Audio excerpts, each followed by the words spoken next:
just to check. No problem. Check. What's up, people? This is your boy Levelhead back with another live and level gamers podcast. I have my crew. What's up, people? What's good? Yeah. What's good, K-Bomb? Nothing, man. Just enjoying life, enjoying the crazy weather, and just enjoying some games. Yeah, man, we got a lot set up for y'all tonight. We're going to talk about this Last of Us 2. Yeah, we late to the party. Well, Keith is not, but old Levelhead, I'm late to the party. But this game has really impressed me in some ways that I need to discuss. But I can't say too much because my boy K-Bum is yet to play. You know, you got to build up your not necessarily your desire, but your nerves to play this game. Yeah. So we're going to talk about that. We're going to talk about these characters and, you know, female leads and masculinity. We're going to talk about that. We're going to hit some, I don't know if it's uncomfortable or it's not controversial, just talking real talk. You know, we men, we masculine. We want to know, is this really going to be popping off? But anyway, I won't explain why we wasn't on last week. Your boy had surgery. I had hernia surgery, and I'm doing good. We decided to take a break to let old Levelhead. I'm talking in third person. Let my body. Old man level. Old man. Look, don't do me like that, K-Mom. Don't do me like that. I ain't old yet. But now to let the body recoup. My wife is getting on to me about trying to do too much. We even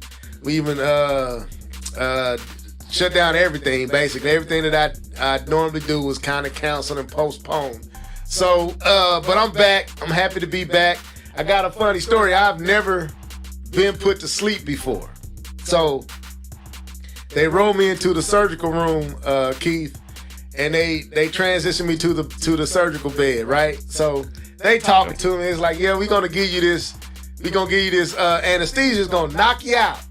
And they talking like they haven't given it to me yet. So they strapping me down. I'm sitting there and they strapping my arms down. Like, well, y'all gotta strap me down and all this, man. What y'all finna do?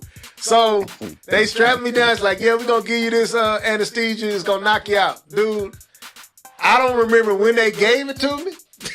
All I remember was it was a woman strapping me down saying, okay, we about to give it to you. And I woke up. Yep.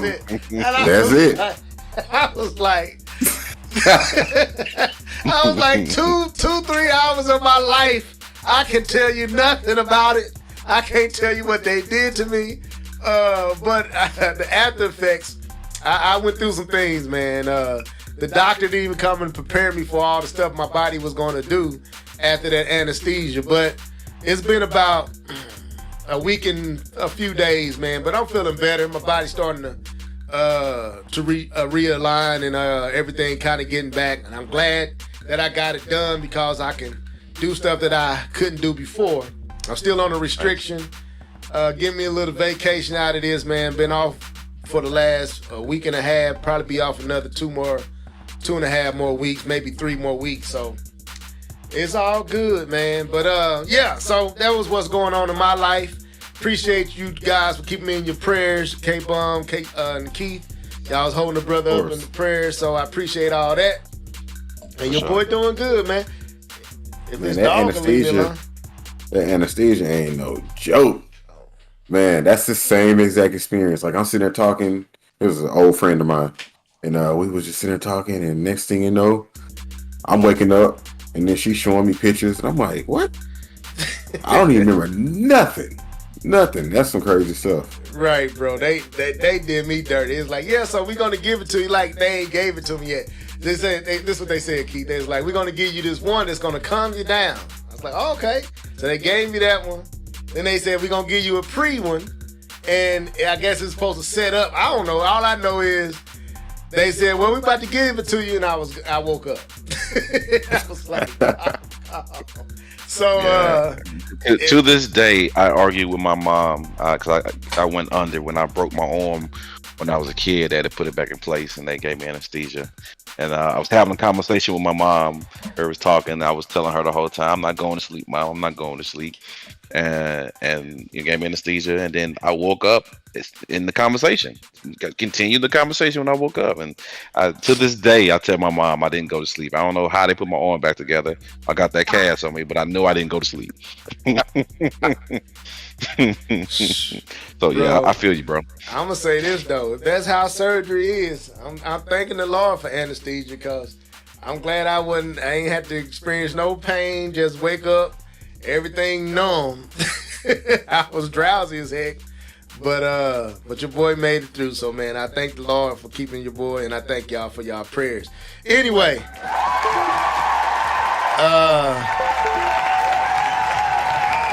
so we back. So that's why we took a hiatus last week. So we gonna go ahead and open it up. Let's go. It's about to get live. We keep it pretty level, no surprise. Come and listen to the topic discussed. Yeah, check out our discussion. Keith Norris and DJ K-Bump 20 on the MIC. Jet I night all the way in Germany. Level head, you know who that boy is. But say, live and level, live and level. We on that MIC. Live and level, live and level. We just talking them games. Live and level, live and level. Take a seat and listen up, man. Live and level, live and level. Welcome back to another Live and Level Gamers podcast. I have the crew in the building. We just got done introducing ourselves, so we don't have to go through that again. But welcome to the show. This is 259, episode 259 on you, and we here to do what we always do on these Thursdays. We started a little late because I was up there trying to finish this Last of Us 2. I finally got to the end scene, Keith. I'm proud of myself. I told y'all I was going to beat this game. Now, we ain't at the What You Been Gaming on yet, so I hold off. But welcome to the show, everybody. Man, it's crazy. So you're telling me the way to get level to play video games is to send them to the hospital? Got it. Wow. Got it. I need level to finish the game. So now, what about that Metroid? Is that on the agenda yet? See, the thing is, hold up. Put pause on that, The way my bank account is set up. See, here's the thing with Metroid. So I'm gonna tell you what happened there. Now, just be honest. What happened was Keith Norris Oh, with his man, game don't do himself. it. No, I'm blaming this on you. ruined it for everybody. He ruined it. See, we was in the same man. pace. We was all in the same space, doing it all together. Oh, we all man, sharing our little experience with Metroid Dread. Then the next thing I know on the podcast, I'm finished, bro. Matter of fact, I beat it on the hardest level. And that just took all the zeal and passion about the game out, and I haven't played it. And the final boss is hard, so I was just like, how this dude? Not only did he beat the final boss, he beat the final boss on the hardest level. I said, Not only did I beat the boss on the hardest level, but I went back through the game. right. That's why I didn't. That's what happened, K-Bum. That's why I haven't turned the game back on. That game is done. It's over. It's I'm like, over. hey, I go watch it on YouTube. I'm done. Anyway, so, but no, it was a lot lifted off my schedule. So what I end up doing, I took my place. This is really what happened, K-Bum. It's not really what my schedule do impact my plan, but it's really because my PlayStation is in my man cave, and a lot of times I don't get a chance to get down here. So I took my PlayStation back upstairs. So because I'm up there mostly, my wife doing things. So when she gone, I'm upstairs with the girls. I don't, you know how dads are. We yell from the other room. What y'all doing? Yep. So my girl's just a little too inquisitive. And I made that toilet. Yeah, so I took the PlayStation back upstairs. So my wife doing what she doing, I've been up there. So since it's been up there, I can turn it on. I ain't got to break away from nobody. Once they get a little bit older And I like playing on that TV upstairs. I think it got a faster refresh rate upstairs than it does down here that make me as nauseous as it's something with them. Anyway, we not at that. I'll get there later. Is that the OLED upstairs? Is that the OLED upstairs? No, I don't have an OLED. Yeah, that's the Sony. Oh, okay. That's okay. my Sony. How you say that? Bravia. Bravia. Yeah. So anyway, I plan on getting the OLED at some point or a QLED. But when now they have the OLEDs with the LED OLEDs. They have the combined technology, which is right. So it don't get that best. burn in. I think that's what they was talking. It's just a higher quality image. But anyway, finish your story. Anyway, yeah. But anyway, we back. We ready to talk these games. We got a lot of topics set up for y'all, but we already passed the limit a little bit, so we're gonna jump on into what you've been gaming on. So let's go. Yeah. You know what time it is? It's time for What Have You Been Gaming On? Sing it, folks. Let's go. Hey. What you been gaming on? What you been gaming on? What you been gaming on? What you been gaming on? What you been gaming on? What you been gaming on? Gaming on, gaming on, gaming on.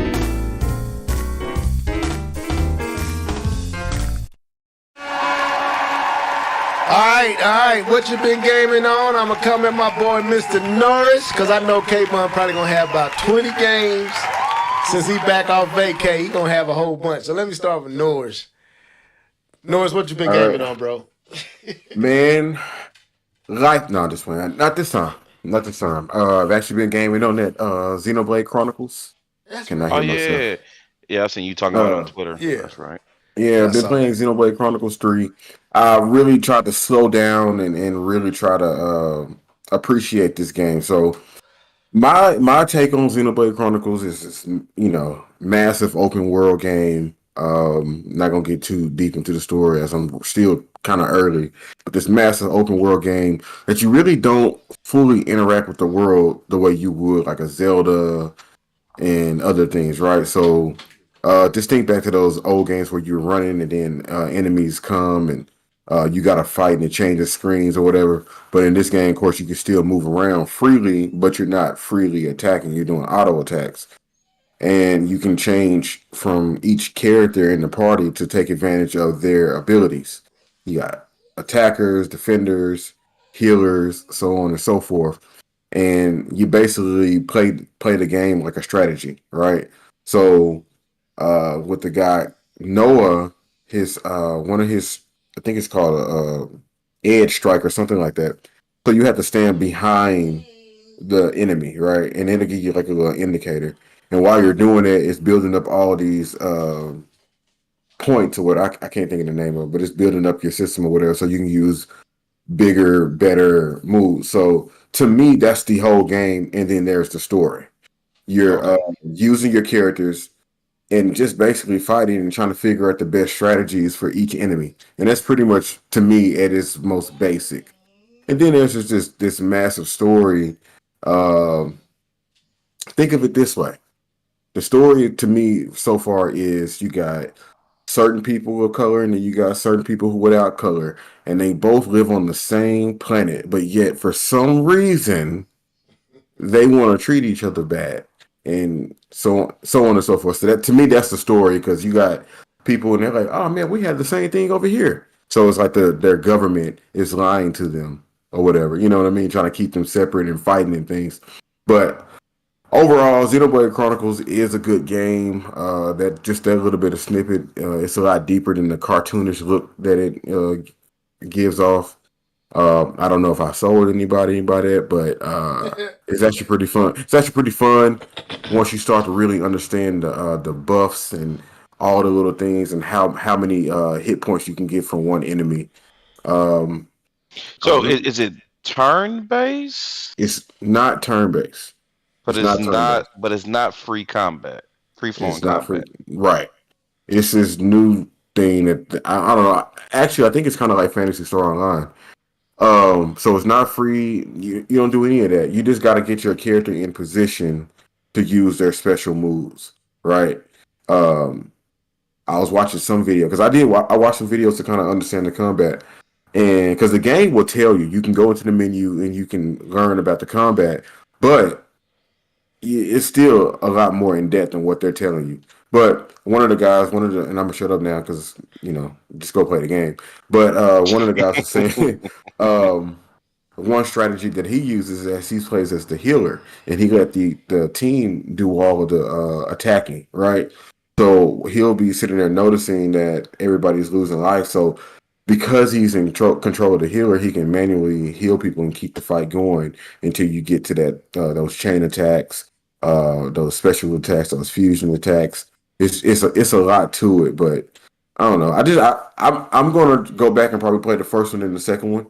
But I heard that the combat is different. But I think I'm starting to like this kind of chill, laid back, let them do the fighting type of deal, and you just pick the stuff. It's kind of like playing chess. All right, I'm done. Promise. Oh, that's it? Dang, Keith, I thought you was gonna say one more.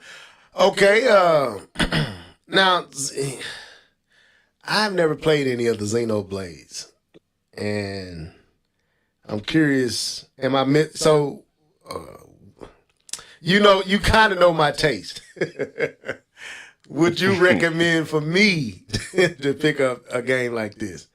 Because I already made a mistake with. I'm conceding that Elden Ring might have not been the game. We told you. I shouldn't have bought Elden Ring. I probably should have went and bought the first, the remake of Demons. Is it Demon Souls? Demon Souls. Yeah. Yeah, I probably should have bought that one. And it's actually free on that PlayStation Extra. It is. Yeah, if you have PlayStation Extra or whatever, you can get it. You can play Demon Souls. I got online. I don't know if I got actually, if you have I think it's in the PlayStation Collection. I think I have to go check. I might check that out when I go back. Go ahead. I'm sorry. But no, Keith, real quick, and then I'll throw it to you, K-Bum. Would you recommend for old level to get this? Or should I get it? No, man, I ain't gonna lie to you. Mm-hmm. Not that I don't think you can't play it and want to learn it. I'm not saying that. I'm saying I don't think you will be willing to invest in it because it's a lot. You do sit back and you just select things for them to do. You know what I mean? So it ain't like you're actually physically playing. What is it? The Sims? So is it like no? I mean you interact and you're making the choices. Is it like Mario Rabbids selecting, or is it? Because I got into Mario Rabbids, but it was a little bit. Okay. It's not the same style, but if you think about it, it's kind of the same thing. Except with Mario Rabbids, it's one at a time. You know what I mean? You can sit back and play like a chess game or whatever.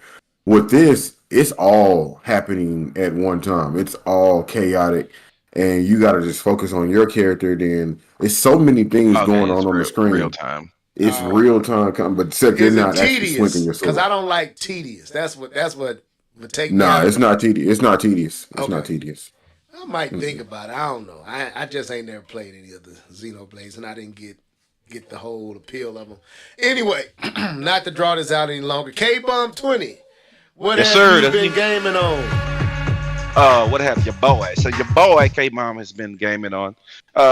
So playing a little baseball. That is probably coming to an end. I've been playing a little baseball, playing a little Overwatch, just trying to get my last little taste of Overwatch 1 before it goes bye-bye. Playing just a tad bit of FIFA with the homies. Playing Warzone when the boys come on, and I've been getting those dubs with the homies in Warzone. You know what I'm saying? I'm legit in that game. I put in work. I'm not a true sweat like some of these other dudes. Good Lord. I'm not one of them 13-year-old prodigies. I guess at this point, an average 13-year-old, because these boys are actually pretty good at this game. But I get my dubs. And then, so the two games I've been playing the most, I'll just hop right to them, is Horizon Forbidden West. I've still been playing that.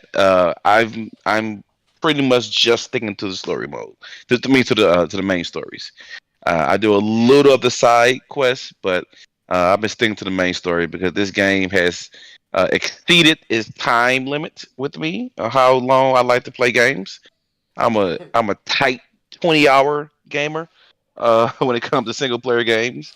This game I think is in the 50s, close to the 60s hours, and I'm like, yep, you're getting kind of longer than tooth there, Horizon.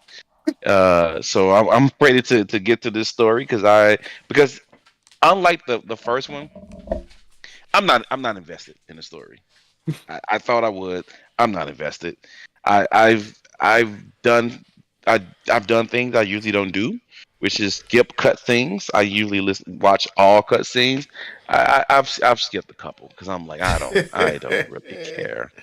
And it sucks because I've heard a lot of people talk about how this one was so much better than the first, and I don't know why, but I'm not enjoying it as much as others. I got a buddy who's a casual guy, and he's enjoying Horizon the Forbidden West. I mean, sorry, he beat it. Yeah, he loved it. He tells me about it every time I complain about it. Like, yeah, I loved it, but I don't know. I don't know what it is. I don't know how the story just missed me. You know, I'm a story guy. You guys know that, and that's what drives me to finish games. It's not the combat. It's not the gameplay. It's the story. That's what drive. I'm story driven, and I love graphics, right? And that's my mo. And we've already had the conversation between graphics and gameplay. But anyway, the graphics on this game is. I mean, it's good. It's not as good as the cutscenes make it look to be. The cutscenes make it look better. And I've already talked about beforehand. They do little tricks in the cutscene to make it look better. But the story, it's missed me. It has. So I'm pretty upset that I haven't liked it as much as others. But on to the game that I'm probably going to spend the most time on for the foreseeable future. Madden. New Madden just dropped. Madden 23. And I've been putting a good amount of time in that Madden. And let me say this. And I'm going on record. You can record me. You can say what you want. This Madden is the best Madden I have played in over 10 years. Easily. That's a strong statement from you. Easily. That's a strong statement. This is the best looking attention to details gameplay version of Madden I have played in years. Man, y'all need to kick that tournament back up, man. That's the reason I don't go ahead. This is your. I can't. I can't do the tournaments. It took too much of my life away.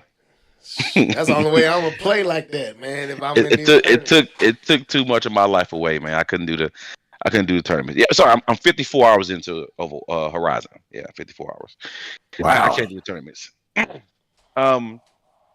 Yeah, this Madden is good.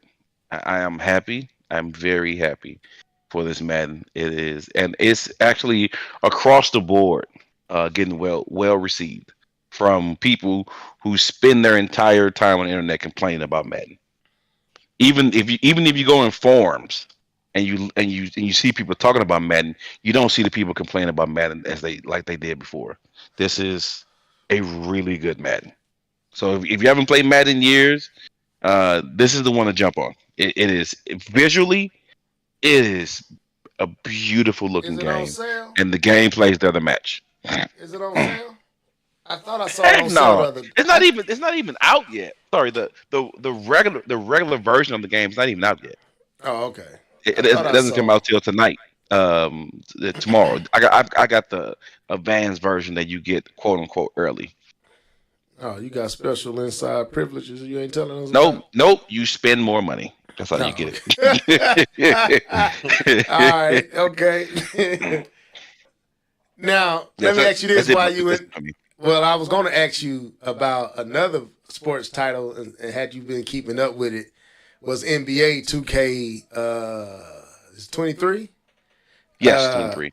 That's looking good. I saw that. I saw some highlights of that. I was like, that look. I mean, it looked good to me. I don't know if I'm tripping or not, but it looked good to me. I'm gonna hold my breath because this last 2K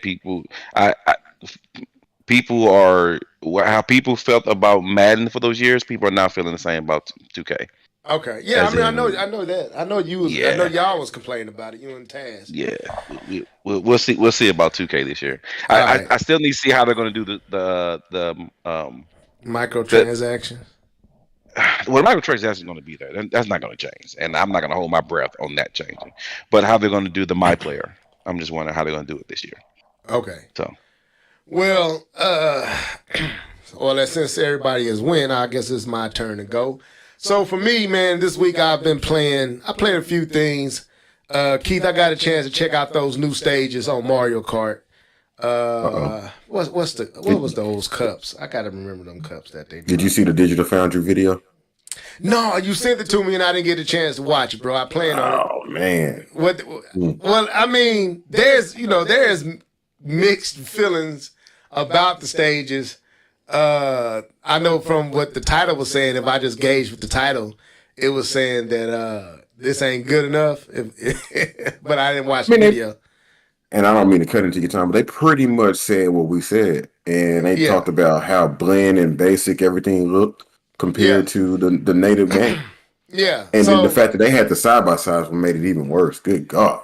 Yeah, these are clearly just up-resed and clinked up ports from 3DS and DS and Wii. All them stages, they just basically just gave them a overhaul to make them in HD, but they didn't add all the. There's a clear distinction between what they were trying to do with Mario Kart 8 versus where these tracks came from. Mario Kart 8 was going for a realistic look.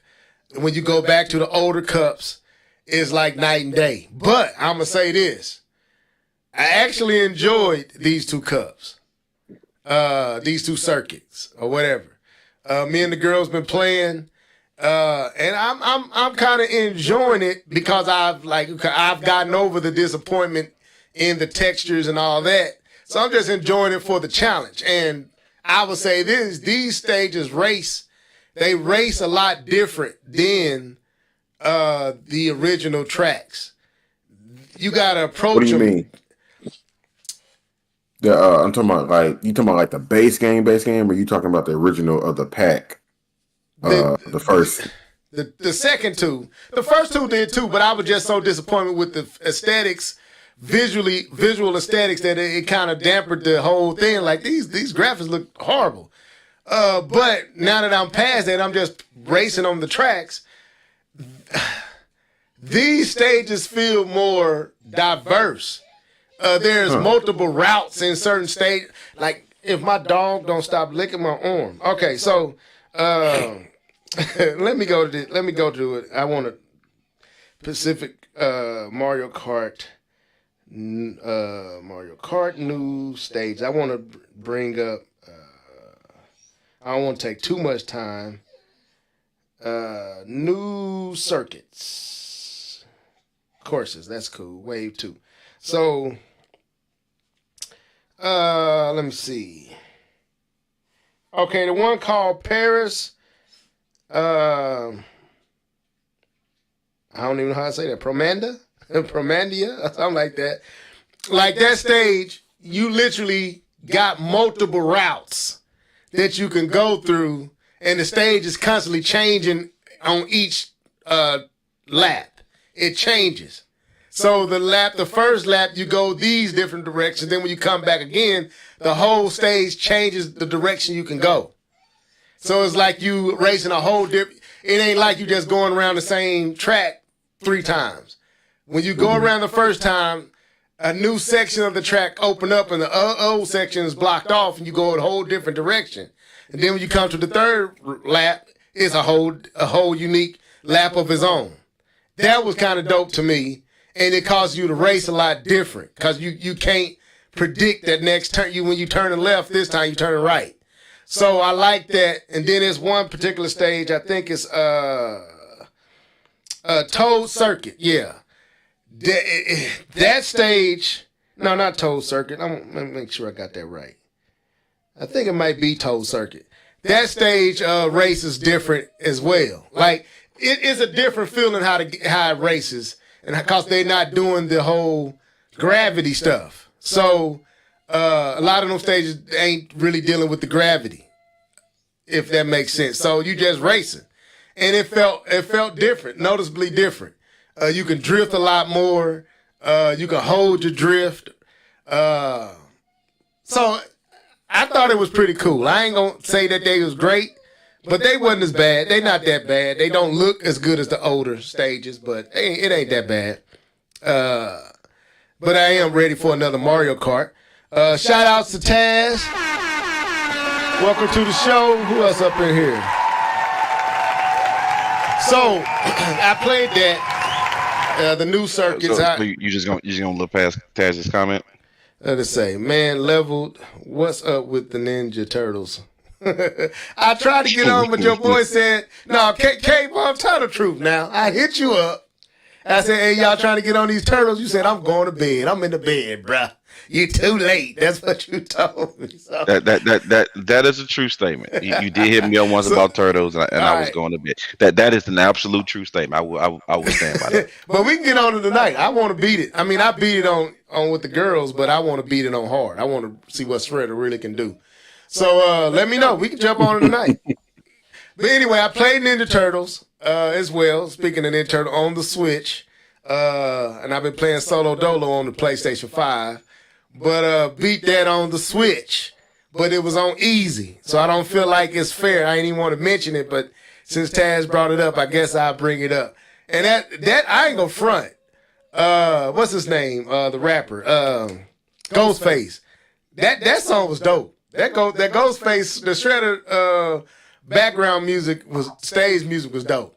When Shredder jumps out and you start hearing Ghostface Killer rapping, that was kind of crazy. So we haven't got to that part yet. Oh, okay, my bad. Well, that's already been spoiled because they announced that Ghostface Killer had that song. So, but yeah, man, we got to get on that and do that. But that's good. That's a good game. No, I don't. I want a harder challenge. But so if y'all want to do it, I'm down.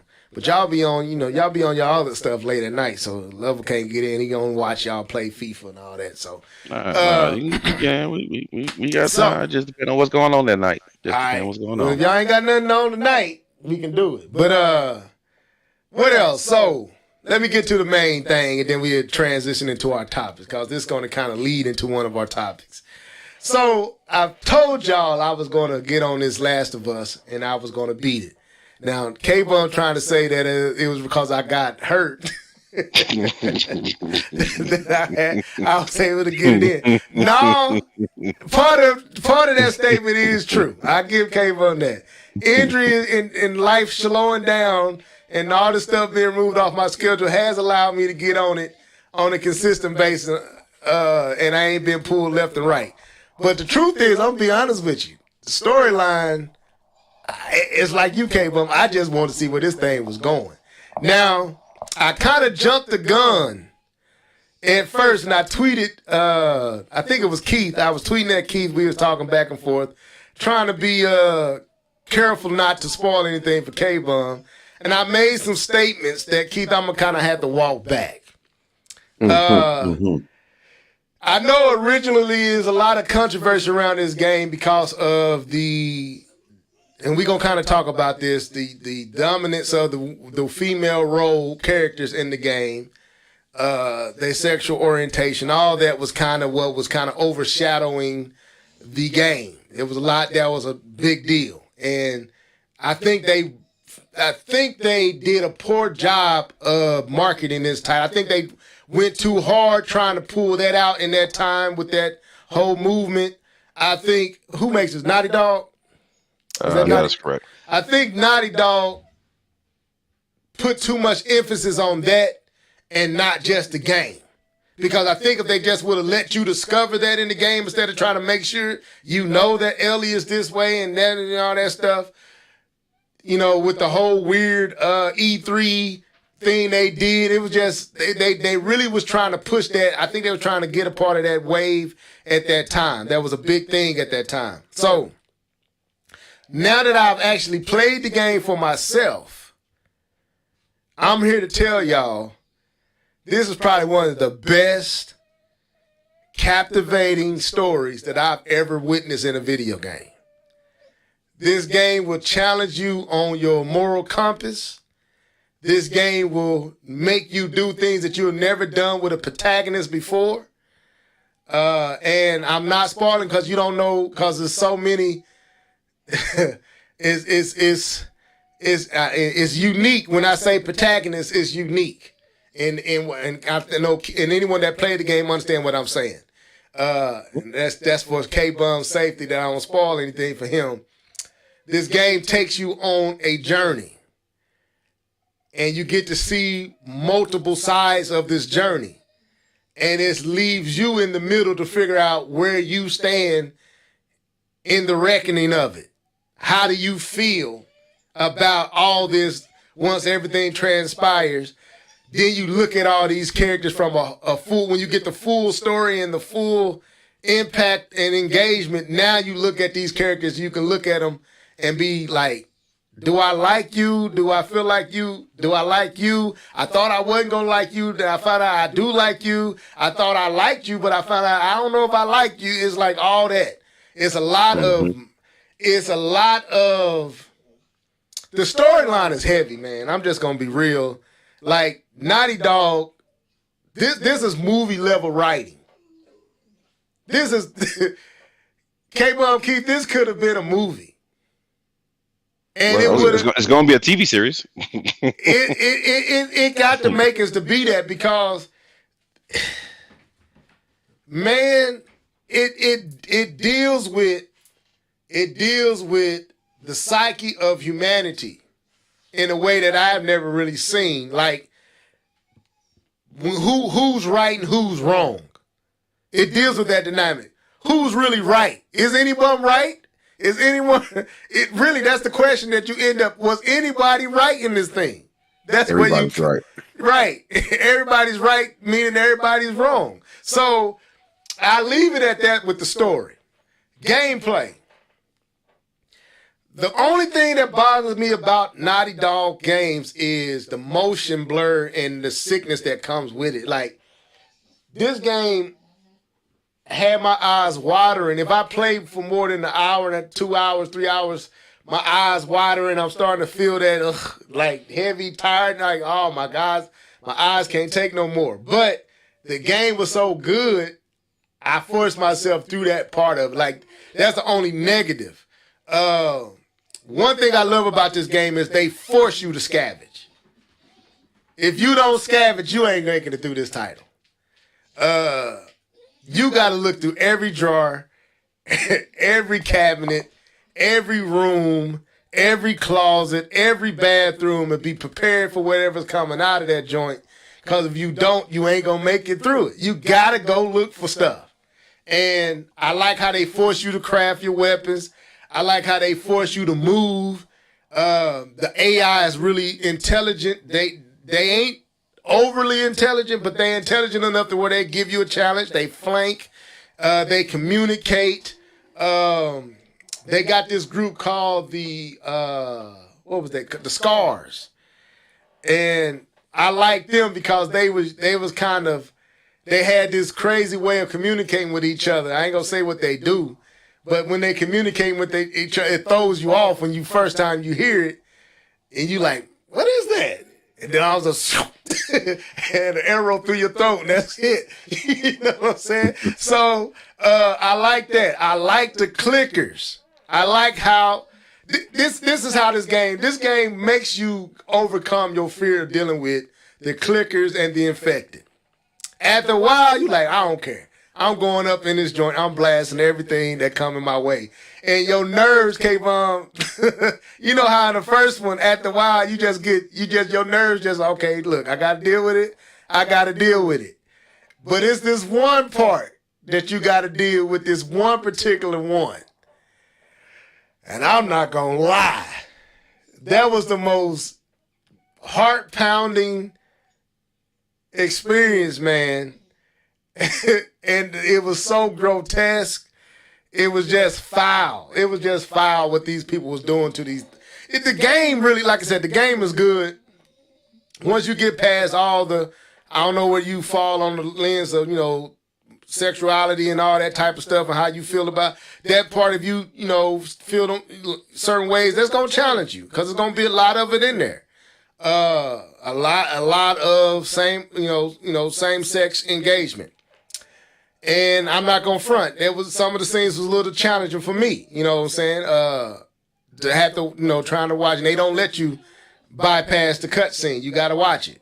So, and having it upstairs with my daughters and them, I was trying, make sure they wasn't in the room when I was having to watch these particular scenes. But overall, before we get into our main topics, I ain't saying that if you can't handle that type of stuff, if that stuff offends you, if you feel certain type of way, well, I'm not recommending you play the game because it's there and I want to be honest. But if you can get over that part and just experience the game, and that's what I had to do. I had to get over those aspects because that was kind of why I wasn't trying to engage the game for all that other stuff that they promoted so strong. But because Keith said the game was so good, and I wanted to try because I played the first one. I wanted to see what happened to all these characters that I, experienced. I'm here to say, even my mom watched me play this game. I think it outweighs its welcome. I think the last aspect of the game was unnecessary.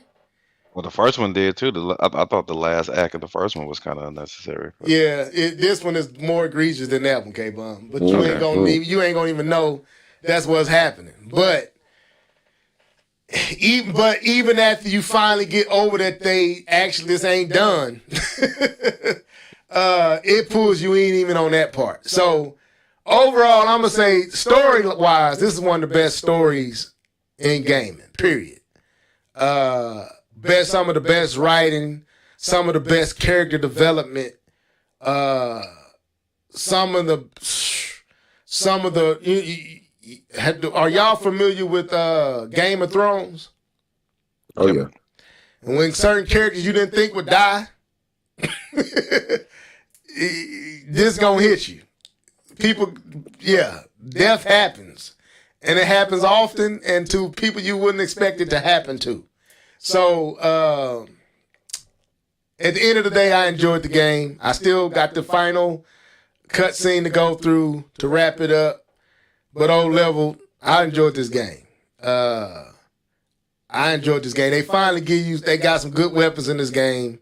One gun you get, I wish I would have had that one at the beginning. Oh, that boy was... with that silencer on that piece, I was like, oh, man. I was like, oh, y'all gave me the wrong gun for this game. Overall, I enjoyed the game. I beat it in about a week and a half, and I'm proud of myself. Give me some claps on that. Yeah, level finally unbeat a game, and I ain't beat one in a while, but I beat this one. So the storyline kept me coming, man. It kept me coming. So, with that being said, I guess we can go into let's jump into the first topic and stay with The Last of Us. Then we go to Sony and all the other stuff. So, one of the things I did take issue with this game was the female leads being a little bit too masculine for me. Ellie is, I think, right at... It's okay. I just feel like there's a couple of issues I have with the game now that I think about it. Couple of issues. And I want y'all thoughts on this. I'm trying to make sure I set this up good, right? So one of the issues I have is too many of the villains are black. That's one of the problems that I had. Like, I noticed that a lot of the antagonists and the little characters that you dealing with, the soldiers, I found them to be, a majority of them to be of color. I had an issue with that. That was something I noticed. I wasn't gonna bring it up, but I figured since we talking about this, I kind of thought I throw that in there and see if Keith kind of agreed with me on that. I felt like a lot of these people was black and brown too often, and it just didn't feel like, why are all these individuals brown and black? Yeah, that kind of bothered me. But it didn't deter the game. I just, as a black male, you know, it's almost like Airbender when Nickelodeon made that movie, and all the antagonists were brown people. That's an issue for me. Is you perpetuating a falsehood. You kind of get that in this game. You killing a lot of brown and black people a little too much. They did this also in Resident Evil 5. A lot of the infected were brown and black people. As a black man, I had an issue with that. Now, okay, I'll stop there. My main thing was Ellie and Abby are too masculine for me. Ellie is right there, and I can accept that she whooping up on dudes 3 times her size. But as much as it was fun playing Abby, man, it was hard to accept some of the stuff I was seeing Abby too. And I guess my question is, do female leads have to be masculine to be formidable? And what I mean, and I take an example. Tomb Raider. To me, if you go play the Tomb Raider games, she is not masculine. She's kind of like Ellie, but less masculine even than Ellie, and she's still formidable because of her skill set. Whereas Abby is really just a dude with a female face. She's Arnold Schwarzenegger. She is, man. Let's just be real, bro. K-Bun, when you play the game, you gonna see what I'm talking about. Abby is Arnold Schwarzenegger. That's what she is.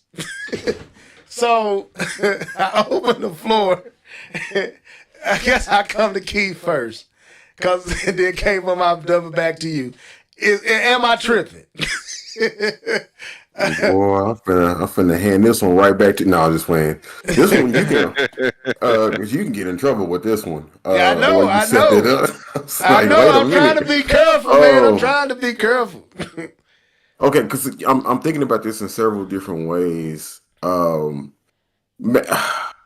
Masculine doesn't necessarily have to be attributed to a man. Everybody has masculine and feminine parts about them. All of us. So I think to kind of like, because I was going to ask what was your definition of feminine, but I think where we're going with this is that they're leading with the masculinity as opposed to the femininity. But then it's like, in a post-apocalyptic world, what is your definition of femininity, and how would you think a woman or a female or someone who's being feminine would survive in this type of environment? So that was what was going on through my mind when you were setting it up. I like Abby. When you learn her story, when you learn, I like Abby. I do like Abby's story. Go ahead. You're right. So when you learn her motivation, her appearance, her size, and everything that she's going through, it makes sense. Whereas Ellie is still, I guess you can say she's still growing. I don't know. What is she, like 15? Or is she growing? No, she's growing. I think Ellie is about 20, maybe 19, 20. And she still looks young, but I think she's supposed to be about 19, 20. Somewhere around there. 20, 21, somewhere in that bracket. I'm thinking they both about that same age. So they both have motivation, but differently from the same man, right? Mm-hmm. To do something in this game.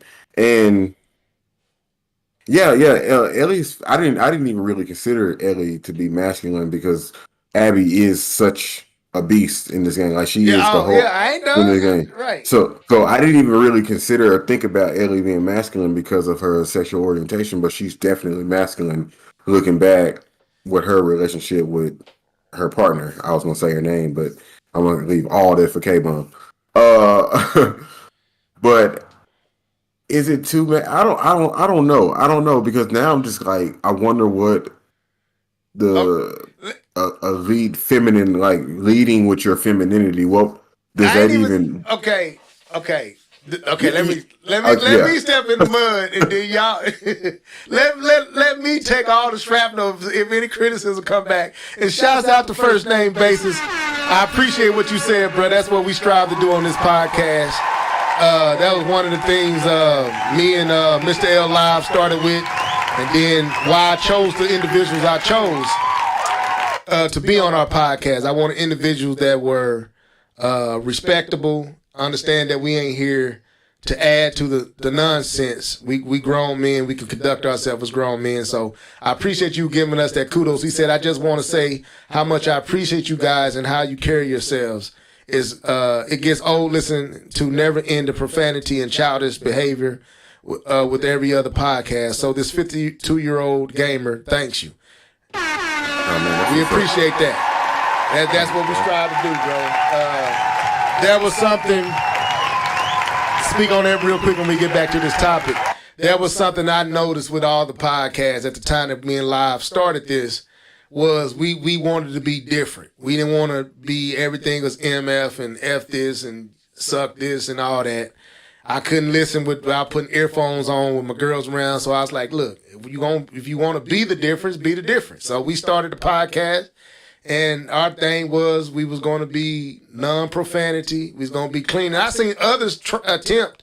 I see that they undeviated that because they more worrying about views than they morality. Integrity, right? So I'm my integrity means more than the view. You know. And anyway, I could get the views. We just wasn't consistent. But I appreciate everything you said.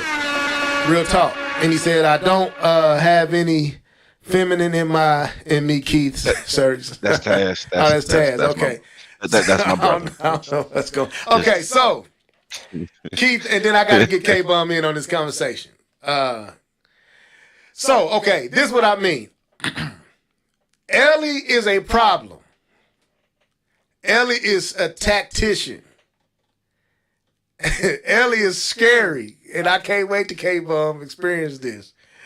Oh, my Lord, scary. The girl is a problem, but she wasn't flexing her muscles and choking folks out. This is what I had. This is the problem I have with Abby. And this is the only problem. She is a dope character.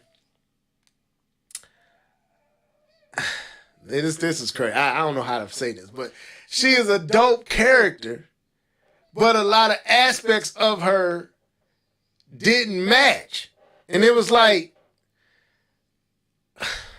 do she have to choke people out like she just flexing her arm and her bicep just so big they couldn't have? Like, stop, man. She is not Arnold Schwarzenegger. She 5'7", 5'6", something like that. 5'8". These dudes towering over him, but she manhandling them like they ain't nothing. I took problem with that. Like, okay, can we stop? Come on, man. But she's still a dope character, and I like playing as her, and she felt just as formidable as they both formidable. That's one of the elements. They both are formidable in their own way. But like I used with Tomb Raider, Lara Croft doesn't come off masculine at all. She just formidable. You ain't just gonna. She a tactician. She know how to fight. She got will. But she doesn't have to be masculine to be tough. And I felt like Abby was just a dude. It was just a dude character, and with a female name and face. And it was like, it kind of was odd at times. Like, even my mom said, "Is that a dude?" I said, "No, Mom, it's not a dude." She looked like a dude. I was like, "Yeah." She said, "That's a dude. That's a dude." I said. So it was kind of like, I don't know, man. You know, it's this one particular scene, not just go too far into it, where a scuffle breaks off, and I think Keith know what I'm talking about. And this dude is bigger, yet he can't do nothing with Abby. I'm like, this is odd to me. This is like, come on, y'all gotta be realistic. Yeah, she's built, buff, and big. I get that, but so is he. And that's the part was kind of that was throwing me off. I don't think it's necessary. I think a female doesn't have to be portrayed as like a male to be formidable. I don't want that to become a trend to where in order for the female character or the female lead to be formidable, she has to be like a dude. I like to use a movie for an example. And I know this may be controversial, but I think it's a good topic. And I was going to ask Nia to be on this topic because I want a female representation. But I didn't get a chance to ask her because I didn't know if we was going to talk about this or not. But we talking about it. And maybe if she hear this next time, we can come back and get a female perspective on it. So I'm very much on the male side of this. Like when I look at Sigourney Weaver when she played in Aliens, what I liked about Sigourney Weaver was she never became masculine. She just was determined. And she said, forget it, I'm going to survive by any means necessary. She had the weapons to survive, and she had the grit. But she was still a woman while doing it. She wasn't a dude. And that's the part I'm like, are we getting into space to where if we start having more characters that represent Abby, do we really want that for our female leads? That's kind of what I'm asking. I don't know if I should ask. Can I hop in? Go ahead, K-Bub. I'll go ahead and hop in because what I will say is that Abby is actually not what I would consider the norm for female protagonists in video games. I agree. Right. I would say she's an outlier. I'm going to get to Abby, but I'm going to build this case really quick. Right. So even when we look at the game I'm playing now, Horizon, right? She's able to be believable as the lead. Again, she's not out muscling people, but she has this strong determination. She has a strong will, and you never forget that she's a female. Right, you don't lose the fact that she's a female by what she's doing, and that's one of the things I really like about Horizon because you're playing as a female, but it's never lost. The one thing I always ponder about is in this game is how in male-driven games the male usually has some kind of love interest, right? But in some of these female-driven games, you usually don't have that. Right. I was finding it kind of odd. I was like. I'm gonna say this. It's gonna sound really weird, but I'm playing as a character. I'm like, I will hook up with him. Because I'm playing as a character. I don't think it's weird. You say what? Yeah, put a big pause on there. You gotta say pause on that paper. You gotta say pause. But you get what I'm saying, though. You get what I'm saying. You gotta say pause on that, Keith. You get what I'm saying, though, right? Because you're playing as that character, and this character, I feel, would be interested in somebody like that. That's a better way of saying it. But I just wanted to say it for the pause factor, right?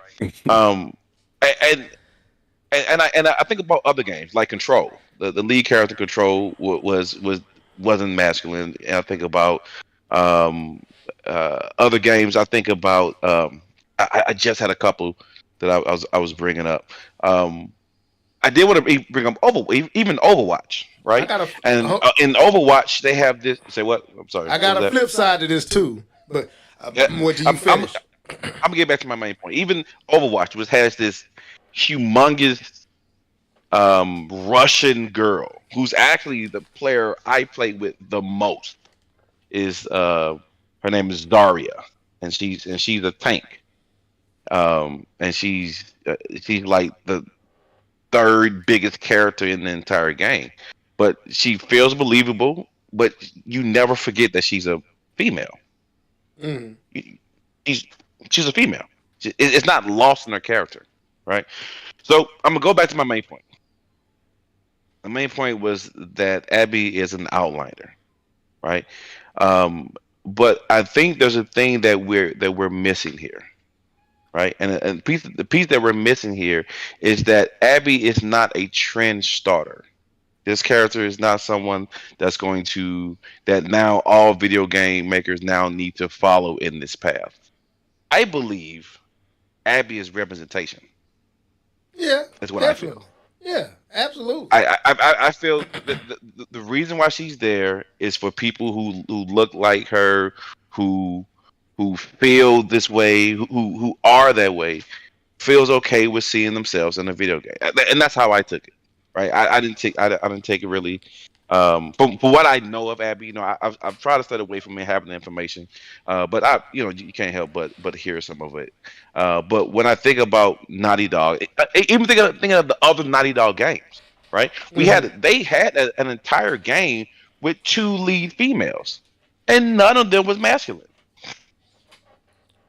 The game, the Lost Chapters or Lost something, I forgot what the Uncharted game was, when they had the two lead female characters. None of them were masculine, Right. but they were females, right? But I feel that's what. But I think that this is what this is. This is representation. This is them trying to showcase that there's different. What word we're looking for? Diversity There's amongst women. diversity amongst women, and that's kind of how I Okay, take that's it. good. That's good. I think Naughty Dog is a very good developer. They are very good world builders, and they are very good at character design. And I don't really see them, and I hope not. I hope not. I hope they're not just woke culture, right? I hope that the reason why they wrote these characters in these way is because that's the story they want to tell, right? That they're not trying to meet a quota.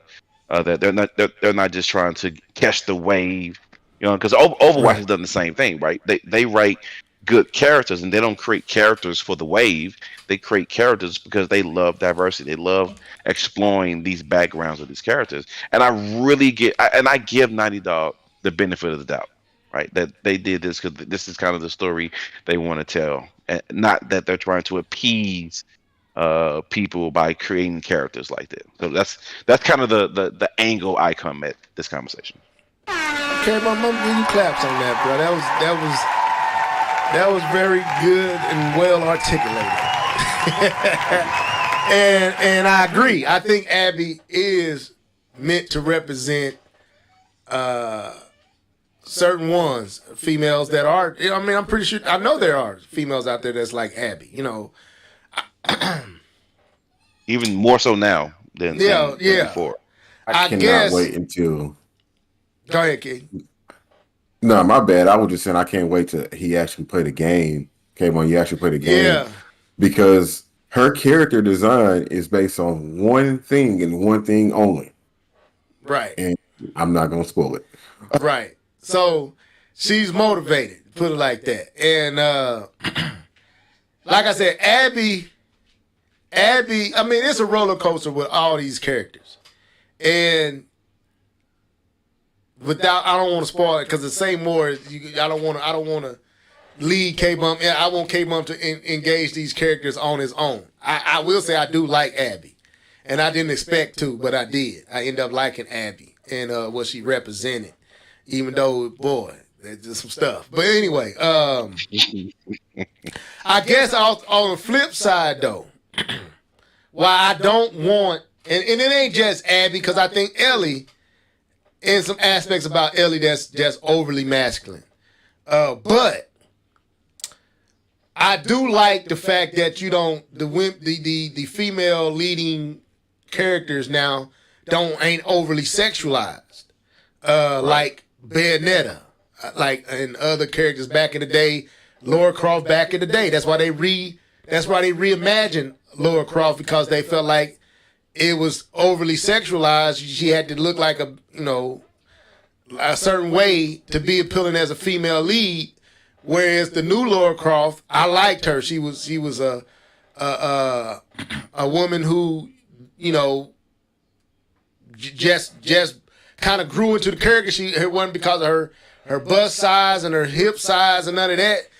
That wasn't what made her what she was, and I liked they kind of went away from that whole script as well. So I'm kind of starting to like how they are treating the leading female in games and in movies in general. So I'm, as a male, I'm not fearful of that. It's just The Last of Us, playing through this whole game, coming off of Last of Us, the original with Joel and all them, is like you went to females and you tried to, and I think Keith agreed with me. You still trying to maintain the brutalness of Joel with female, huh? No, I agree. And that's what I mean by the masculine. You don't have Joel there no more. So I would think the combat and all this should be, that's why you made Abby look like she looked, so that you can justify her doing what she's doing. But I think it would be interesting to actually have it to where they maybe couldn't do all that and they had to figure out other ways. But that probably took more challenging on the crafting the gameplay of the game to make her be able to get through these stages without that brutal strength of Abby and just Ellie just being Ellie. That's all you can say about Ellie.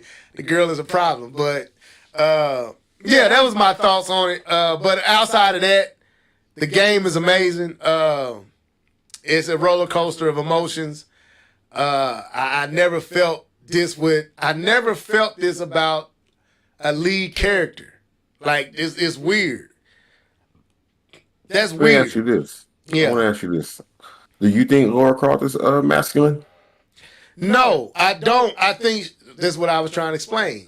Lara Croft and Ellie are similar in so many ways. I could sound hypocritical. But the reason Lara Croft doesn't come off masculine to me, when she get hurt, she shows, she doesn't grin it like it don't affect her. No, she shows, Ellie does too. Abby does, Ellie does too. So I don't want to be hypocritical here. But there's aspects about Lara Croft that's like K-Bomb was saying. When she gets shot, her yell, her scream is what I believe a woman would do. I don't care how strong and whatever. I think that's what it would sound like. You know what I'm saying? And some dudes will sound like that. So let me not be hypocritical. I might sound like that. If you shoot me, I might do the same thing. So my point is, when I play through Lara Croft, she's agile. She ain't just beating dudes to smithereens. She's surviving. And you kind of see that with Ellie. Ellie is a survivor. That's what Ellie is. By any means necessary, she survives. Sometimes it's luck. Sometimes it's just she figures it out.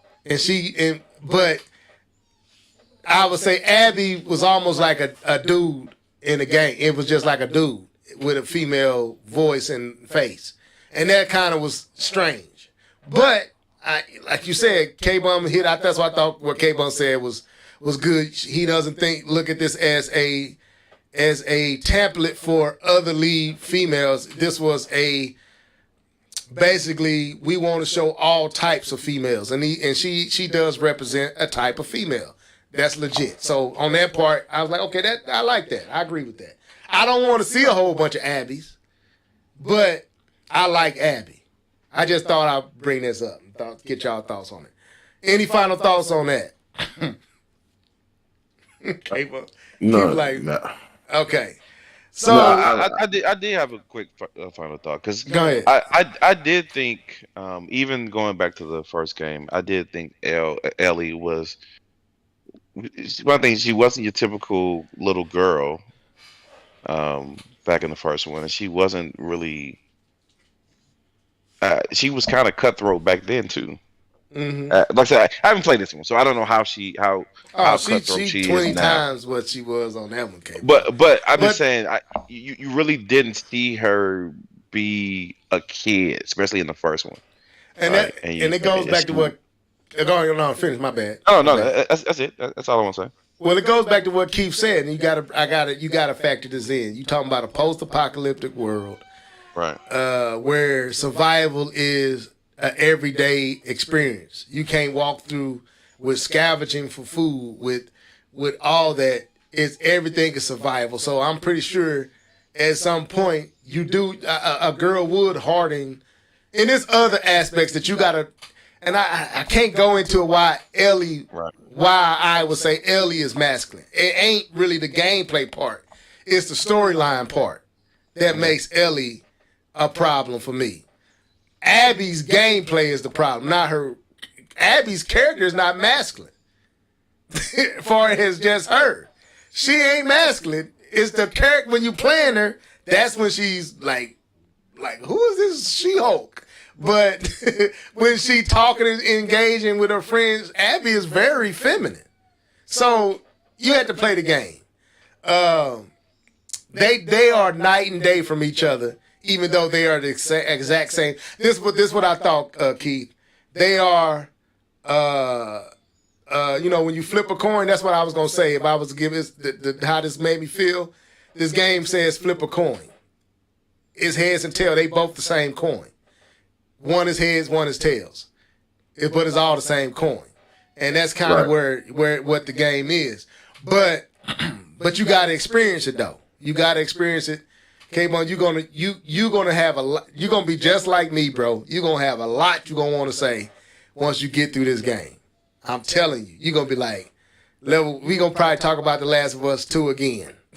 when you get done playing it, we gonna go right on everything you gonna be like, Level, I got what you saying, Keith, I got what you saying, but now I got another tape. I'm telling you, it's so much I'm not saying because you haven't played it.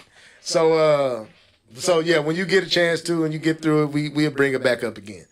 Anyway, so let's move on.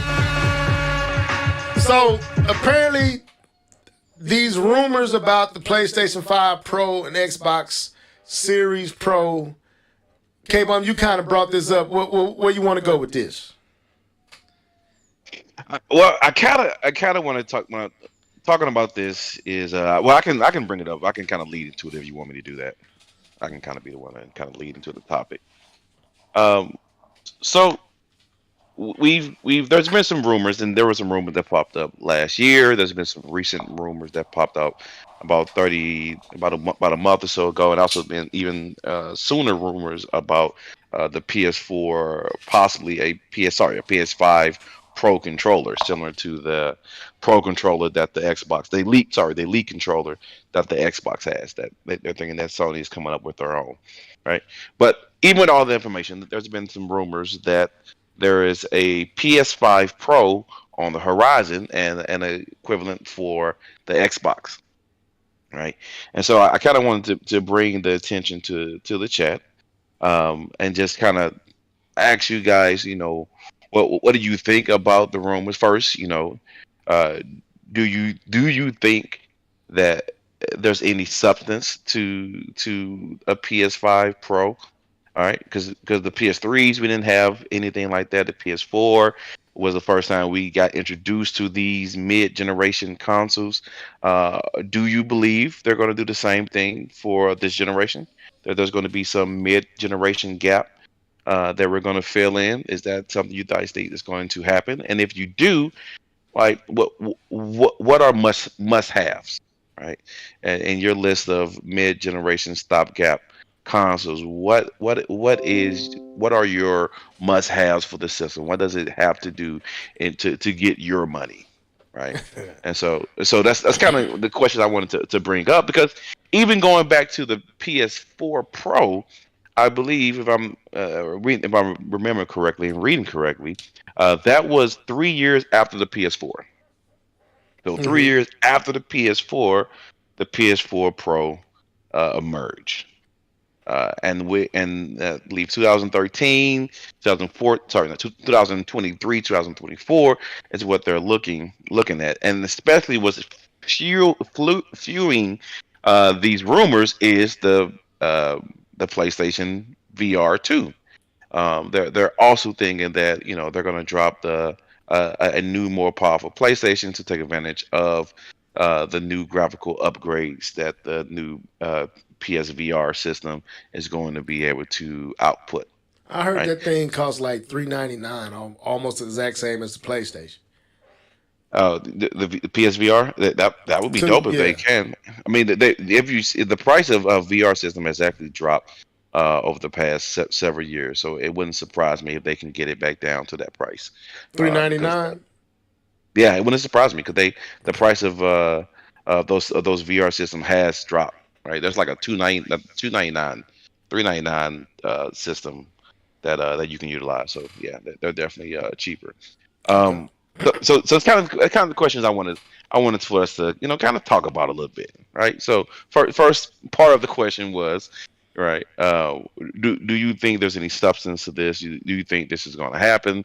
Last generation was the first time it actually did happen. Do you think these mid-generation stopgap consoles are going to be a continuation that we're going to see at this generation?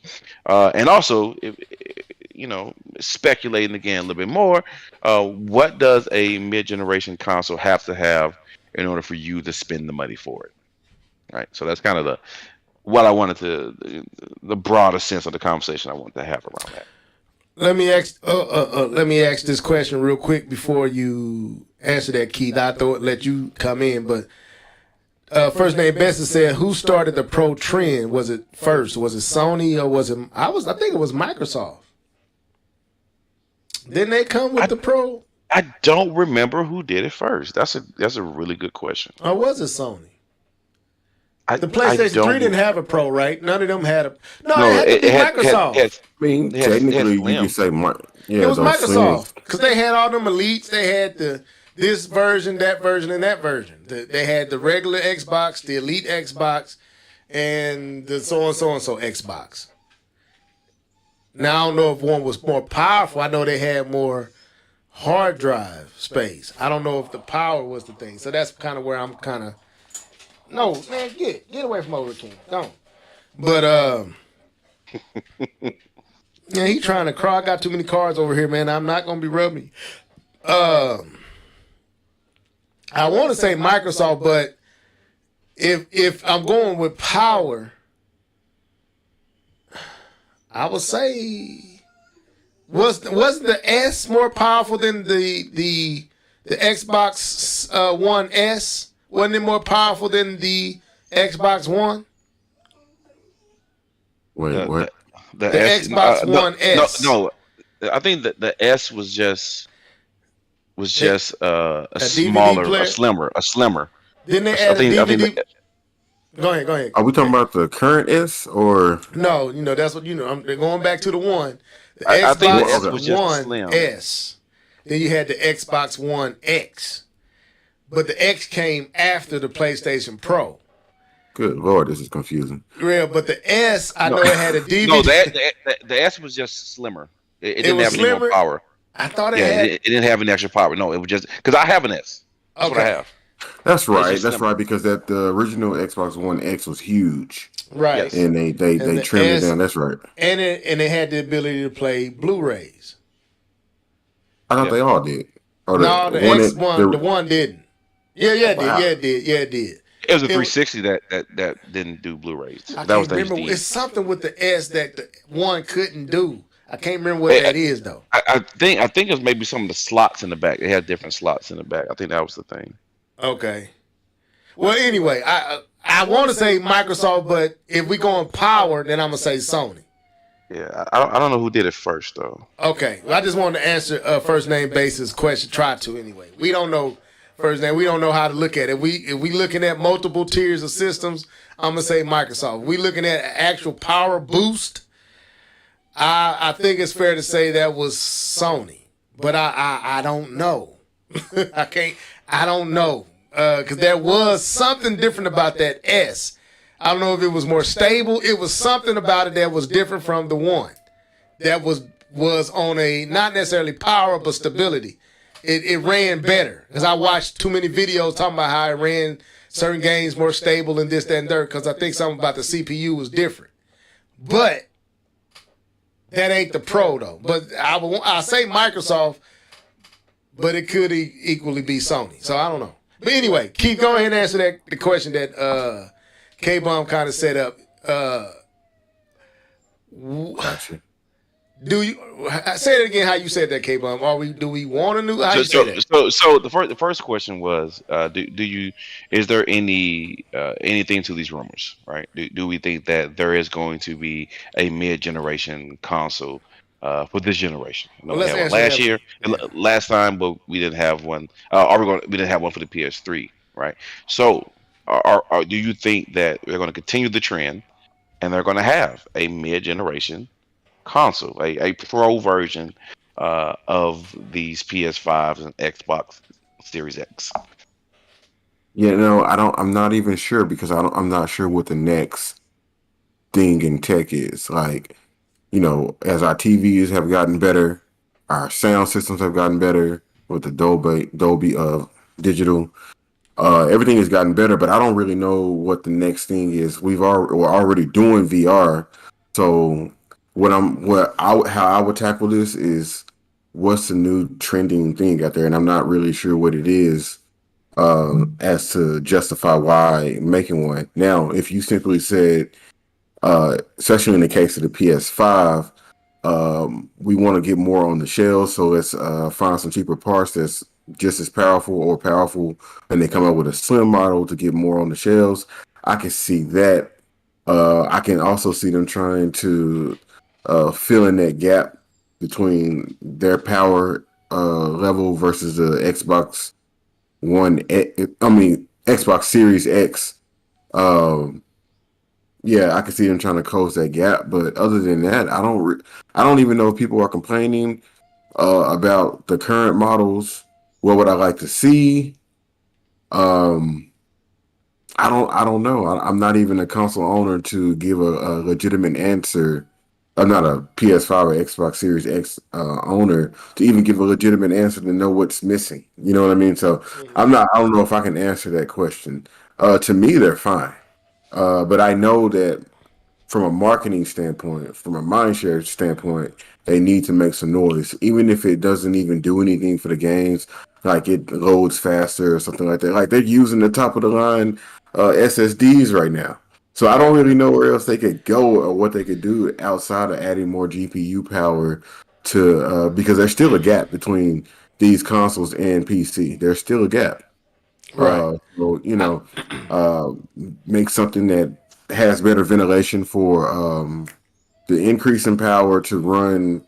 What's the thing that's out now? The lighting. What is it? Ray tracing.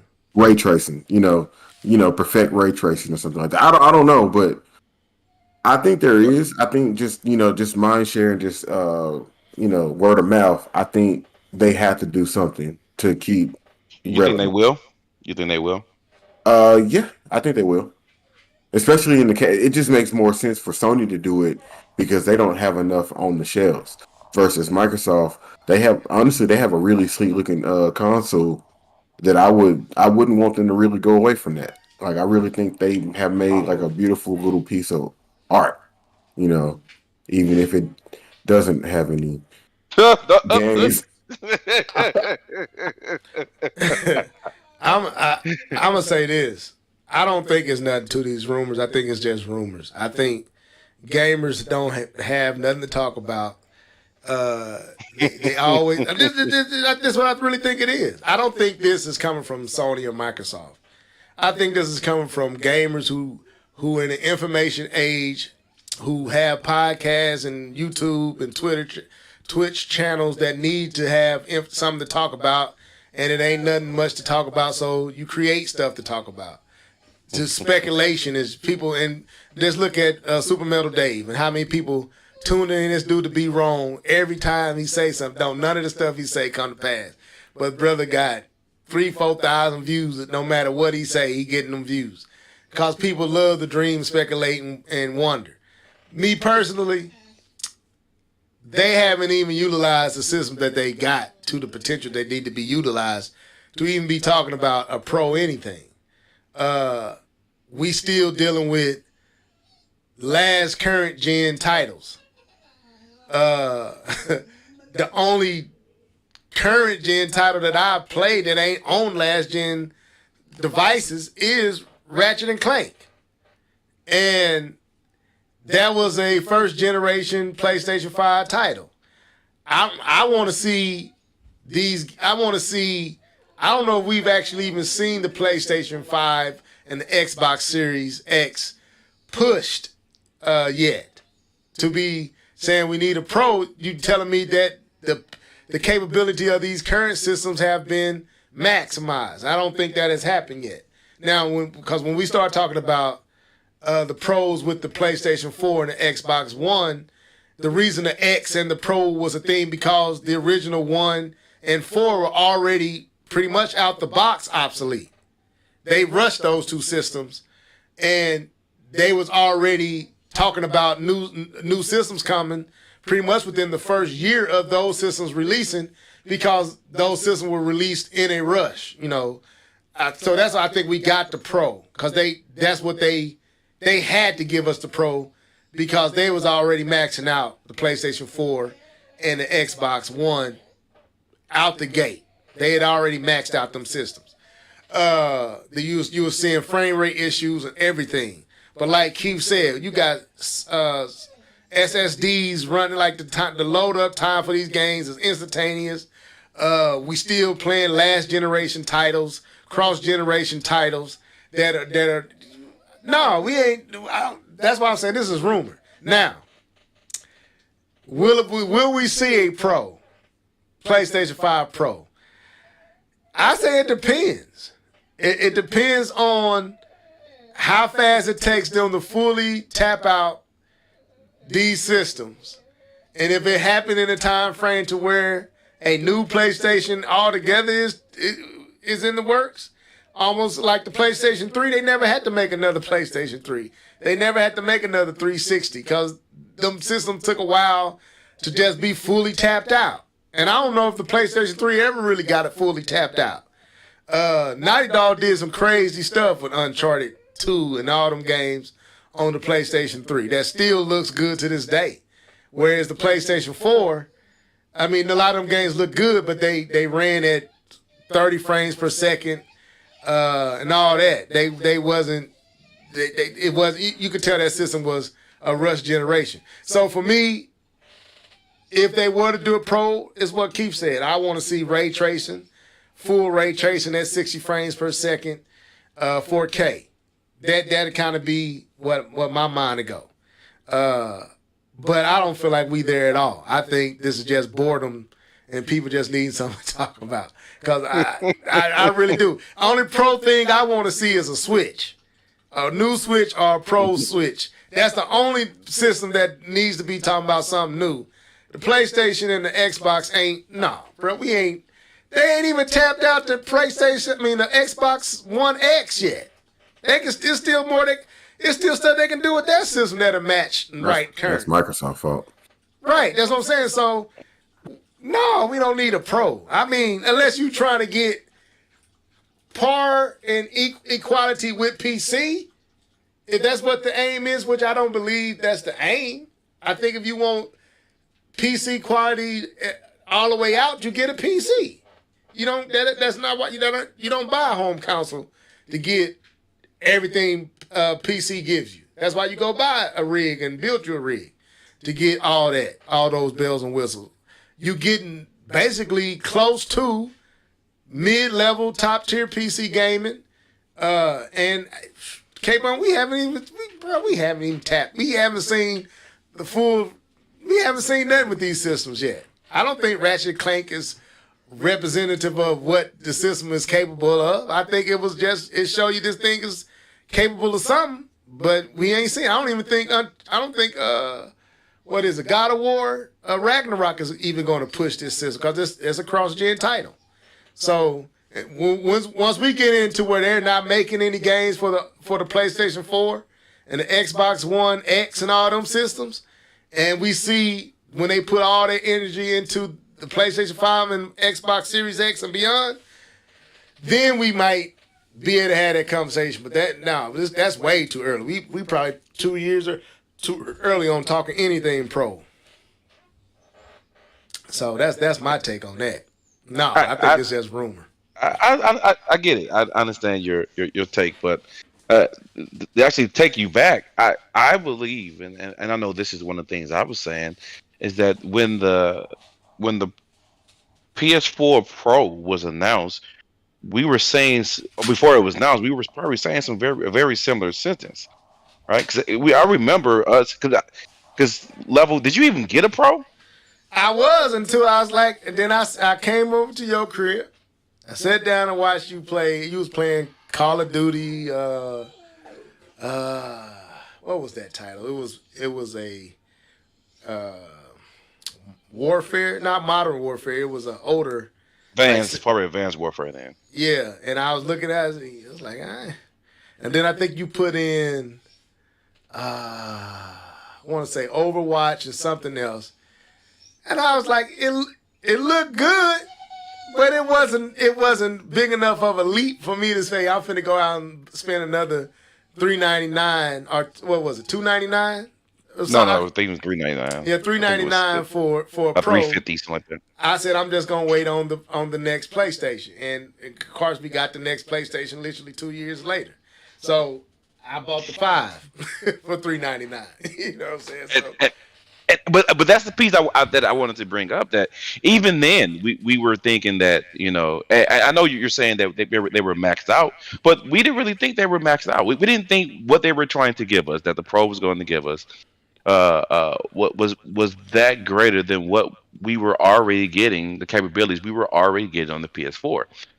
Some of the reasons I feel why the Pro, and I agree with you a little bit, level. Some of the reasons why I think the Pro came and why the next version of the Xbox came is because they didn't meet the criteria that they set for those systems. Right. It was supposed to be 1080p 60. Remember?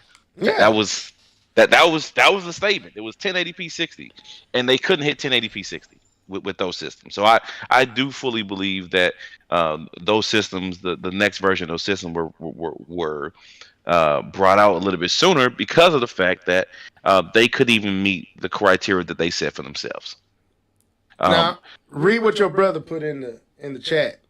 I think he made an interesting point. PlayStation 4 Pro was more about connection speed and online play connection. That's not what was advertised. That's what we actually got. I remember the biggest thing the biggest benefit that I saw with the Pro, and I've said it on the podcast and I'll say it again here, was when I played online against people, I didn't have the stuttering that my PS4 counterparts did. There was stuttering in the gameplay because of everything that was going on, but when I played online with my PS4 Pro, I didn't have the same stuttering everyone else did. Right, and that's kind of what Taz is kind of getting at. That the connection was superior on the PS4 Pro, which is absolutely correct. But that was not what was advertised. Right, it was the power and the graphics and everything. I can remember they showed Horizon as part of the showcase, and it running at 1080p 60, whatever. No, checkerboard 4K. Right, I think that was the push. It was doing 4K was the push for the PS4 Pro at that point in time. So I understand. I do get what you're saying. I do believe that we thought at that time that we really didn't need a new console, but they came up with one anyway. And for some people, didn't even buy it because they felt like what they had was sufficient with the consoles that they were able to play. But I don't put it past them to do the same thing for this generation. I don't want a PS5 Pro. I don't think it's necessary to have a PS5 Pro. I think 8K is ridiculous, right? There's not even a market for 8K TVs. I think one of the biggest things they could do is if they can give us ray tracing with 60 frames per second 4K. But that's even, and Keith can probably contest that is even hard for a PC to do, right? To give you ray tracing 4K 60. It's not an easy task, right, Keith? That's correct. Okay, so and what they would have to put in these Pro systems to be able to do that, I don't think is worth Sony's investments or worth our money to pay for. So I think they may want to do it, but that's another thing I want to take back, and reason why I don't think they will. Usually by this time, we have a slim. We have some slimmer version of the console. It's been like that since the PS2 days. We've been getting slim since PS2. Actually, PS1 got a slim. PS1 got a slim. PS2 got a slim. PS3 got a slim. PS4 got a slim. That came out before the Pro. And we haven't even hit the slim phase of the console generation. So that makes me believe I think there's a little more time before we get into Pro talk. I don't think we're there. Hold up. I don't think we're there. I just don't. I think we way too far out. And that's why I said I think it's boredom talk. It's hard to find. It's still hard to find a PlayStation, right? It's actually getting better. It's getting better. It's getting better. I'm just saying. I know a lot of people. It is hard. It is hard. It's still hard though. You can't. To this day you can't just walk in to a Walmart or to a Best Buy and a PlayStation is on the counter. You could just walk in and buy one. I be following these dudes because my brother want one. So I be following these dudes that's always trying to let you know when they dropping. I got a brother and a cousin that want one, and it's just they just so elusive. So right now, that's one reason I don't believe. I don't believe they're gonna give you a Pro. They may give you a cheaper PlayStation 5 with different parts so they can manufacture faster. But I don't perceive them giving you a Pro yet.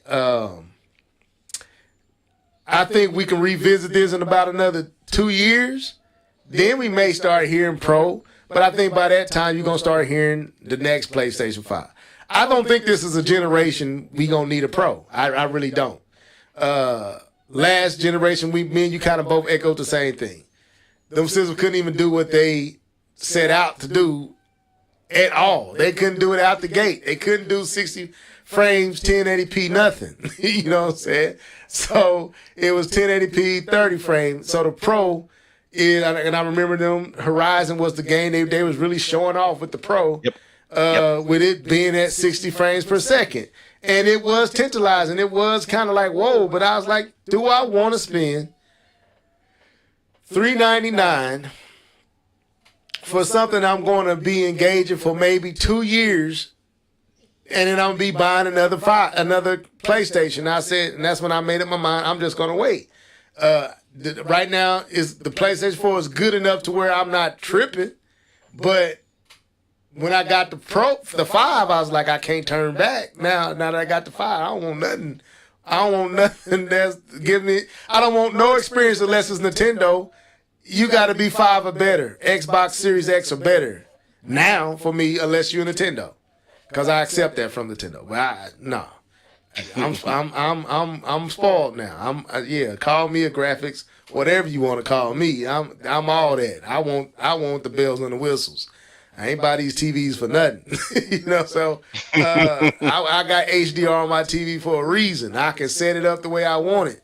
So I want my games to reflect what I paid for it. So there was a need for the Pro, for the Pro and the X. I don't think we have a need there yet, unless you're saying VR is that need.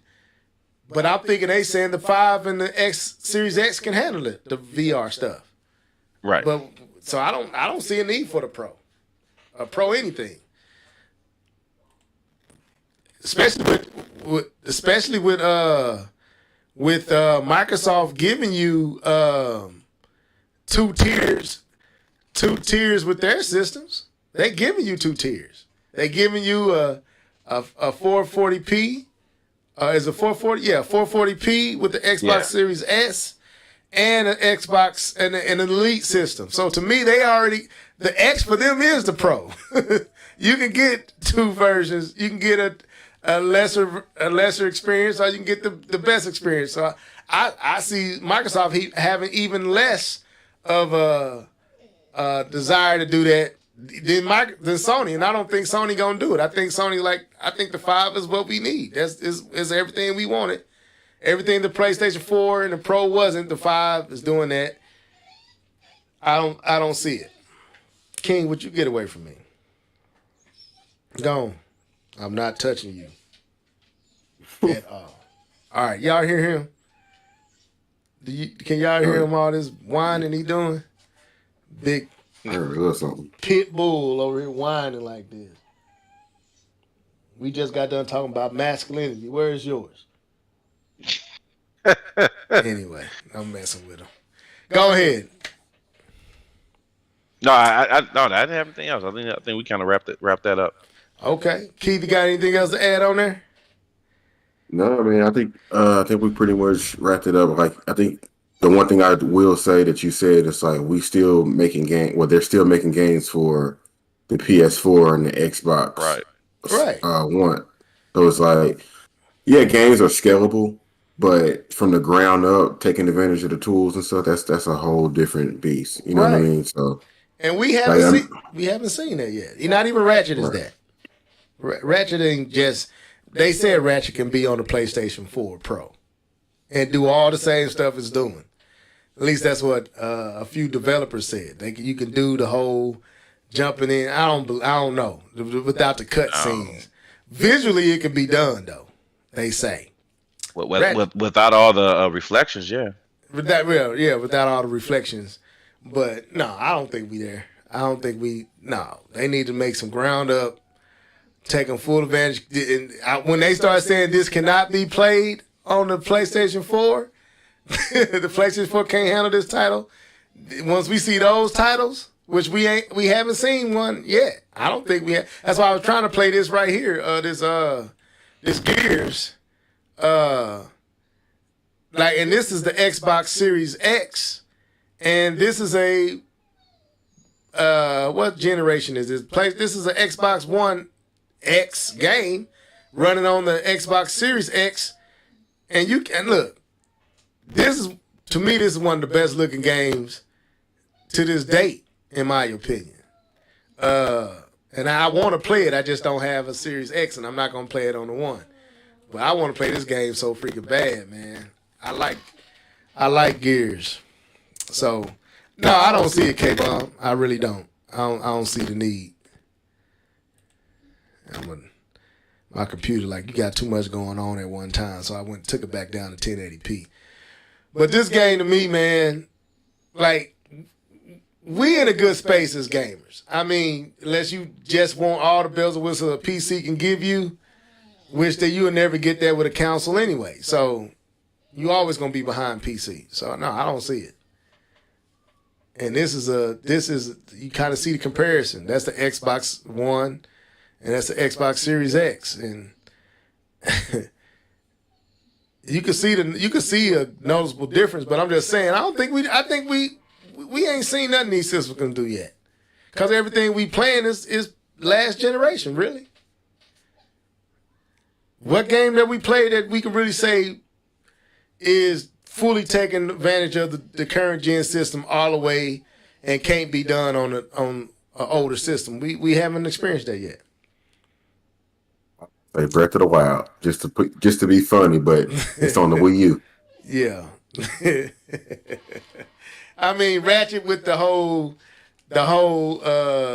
load time thing and how you can jump into one world and be in another world instantaneous. I mean, but that's more the SSD. That's not visually. I'm saying from a visual standpoint, I don't think we've tapped these systems yet, unless you're talking about ray tracing and then yeah, but we haven't tapped the system in ray tracing. We've only scratched the surface with ray tracing. I'm saying unless they can't do ray tracing, which again they've shown that they can. Well, especially Insomniac with being able to have 60 frames per second and ray tracing on at the same time. A couple of their both Ratchet and Clank and Miles Morales is able to do 60 with ray tracing. Like that's huge. Yeah, I played Miles, and that's what I'm saying at the beginning. A lot of that stuff, but as they learn these systems and learn how to push these systems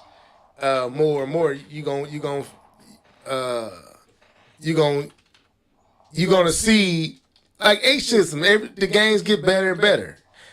Well, Nintendo games look the best at the top of the year, at the top of the system, and they don't look as good. Like we just had that conversation last, but with Microsoft and Sony, the games get better each year into the system. So I'm curious what these games gonna look like in another year or so. Yeah, I'd be curious to see what Naughty Dog can do from the ground up. Like, yeah, they're redoing that the original Last of Us, which looks amazing.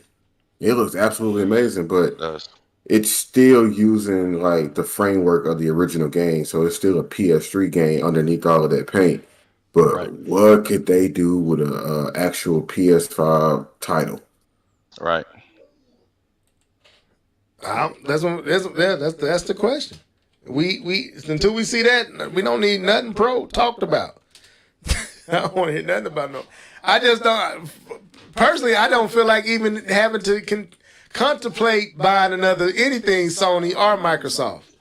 Right. The only thing I'm contemplating is if it got a big NINTEN on that Nintendo. That's it.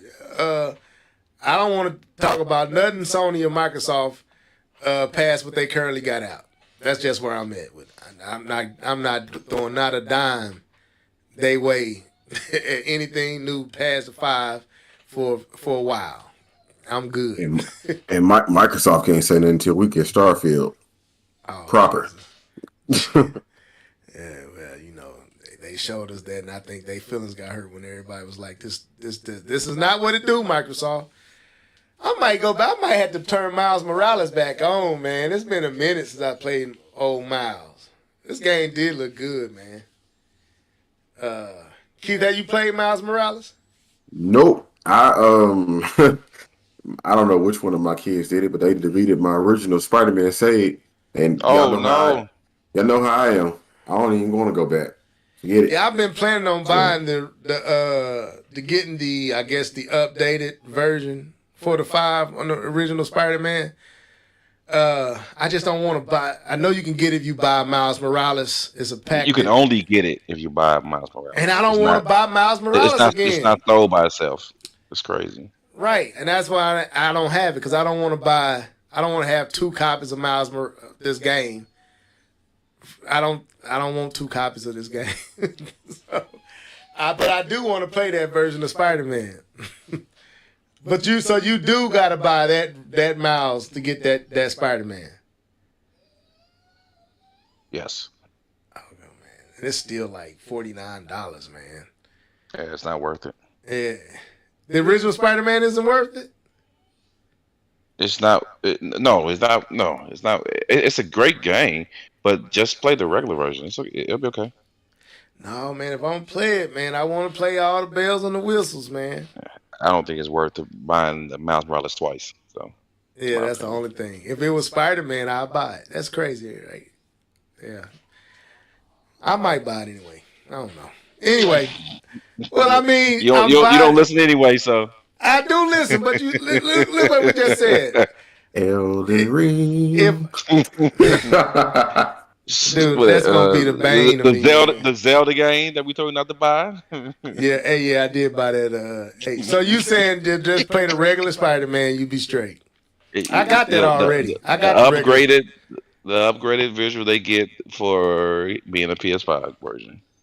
Well, see, but so it do get upgraded visuals on the. It's yeah, but it's not the same. Probably not the visual. I think it's just the Maybe it's not the visual. Maybe it's just like the framework and stuff like that. That's updated. See, that's the thing, man. I want the visuals, man, because Miles was dope, and I want to play the original Spider-Man because I think this game was really just DLC. That's all it really was. But anyway, anything else before we get out of here? Do we want to hit that last topic? Or are we good? No, I think we good. I think we're good. All right. Well, thank y'all for tuning in. This has been the Live and Level Gamers podcast. We'll be back next week, same place, same time. Probably be starting a little late because I got a meeting I'm going to have to be at, so I'm going to be leaving the meeting. I might be in the mood. That was supposed to happen today. but I end up postponing that. So if I come in with a move, y'all know why. But yeah, man, I appreciate all y'all tuning in. Taz, man, appreciate you jumping in the comment section. And like I said, y'all want to get on that Ninja Turtles, I'm down. I can get on tonight. Let me see what show what Taz said. Also, First Name Basis, appreciate you joining us tonight, man. I didn't know you was an elder statesman like us, man. So it's nice to know we got some elder statesmen up in here tuning in, man. He's, like we are. So thank you for tuning in. And all the rest, please share and like and subscribe. And we'll be back next week, same time, same place. Any final words, fellas? Do y'all got something y'all want to say before you sign out? She-Hulk came out today, and we need to get on that multiverses. Is it multiverses? Yeah. Oh, the Smash-like type title? Yeah, we need to find a time to play that. I think that'd be cool. What system is it on? Everything, I think, and it's free. Okay, I did see it on the Switch when I was downloading stuff on my Switch. Is it on the Switch? I didn't know it's on the Switch. Yeah, it is. It is. I think I did download it. I'll see. But if I play that with y'all, I'm playing it on the 5. So I'm sorry, y'all. I want the better visuals. I'm sorry. He gonna buy it.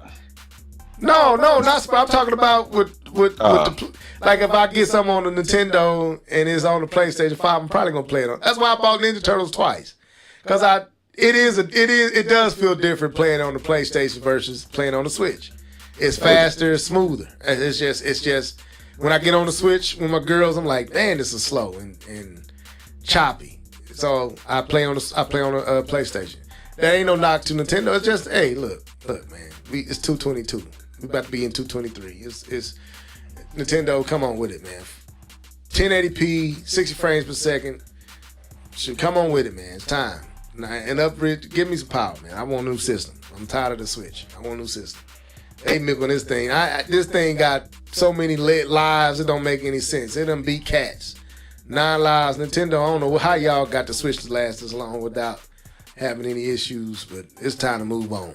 It's time to get a new Switch. But anyway, I got a Spider-Man on the PlayStation. It's just it's the 4 version. I might get it. I might get a K-Bomb. I don't know. Anyway, thank y'all for tuning in. Y'all do y'all want to get on that Turtles? Let me know, because I go up there and turn it on right now. All right, don't sound like nobody want to get on no Turtles. So anyway, all right, thank y'all. I didn't know you asked me that question now. Yeah, I was saying. I thought you was in the podcast. Yeah, I'm saying, do you want to get on that Turtles? Yeah. Hop on. All right, I'll hop on. All right. So anyway, thank y'all for tuning in. We'll see y'all next week. Deuces.